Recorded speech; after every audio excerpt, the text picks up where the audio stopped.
Hello, welcome to Theosophy in Wales. I'm Dave Marsland.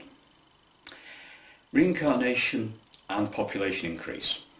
Well, world population has increased enormously and it's now standing at about 7,000 million, and that's up from 2,500 million in 1950. So that's a sizable increase.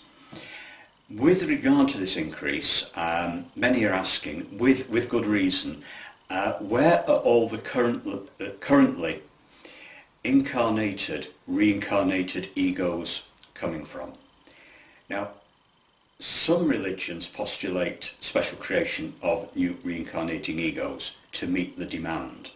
Now, Theosophy rejects this because the human kingdom is a separate kingdom of nature, and we're constantly reincarnating through cosmic eras during the current planetary cycle, and nobody is here that hasn't been here before in terms of their reincarnating ego, obviously not in terms of their personality. Now, some branches of Hinduism postulate that the reincarnating egos are being promoted up from the animal kingdom, and this involves mainly animals closest to man, dogs, cats, horses, and elephants. Now, Theosophy again rejects this, as we are a separate kingdom of nature and we will remain closed off for the current planetary cycle, and also the jump from animal kingdom to human kingdom is too great anyway. Now, Theosophy looks at how many people have lived and how quickly we reincarnate. Now, it's estimated that in the last 50,000 years, 107,000 million people have lived. That means there are 15 dead people for every one person now living. Now, that doesn't mean that there are 15 times the number of reincarnating egos out there for everybody who is currently in incarnation, but it does suggest that there's a lot of leeway regarding the number of reincarnating egos available in relation to those actually in incarnation. Now, the other factor is the period between lives.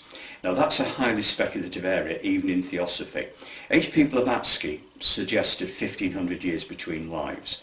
The other Theosophists have suggested otherwise, sometimes a lot less. But again, there's plenty of leeway there for this to come down a bit. So if more people are coming into incarnation, the period between lives may get shorter. Now, an interesting development, despite the massive increase in world population in the last 70 years, the birth rate per thousand of the population is only 60% of what it was in 1950. This suggests a slight market correction, because the way the population has increased, certainly I don't think can continue.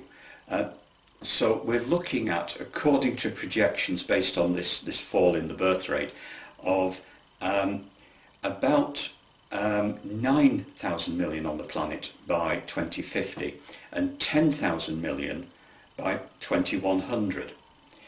So that's encouraging. This may be the future that the population stabilises, or may even start to come down.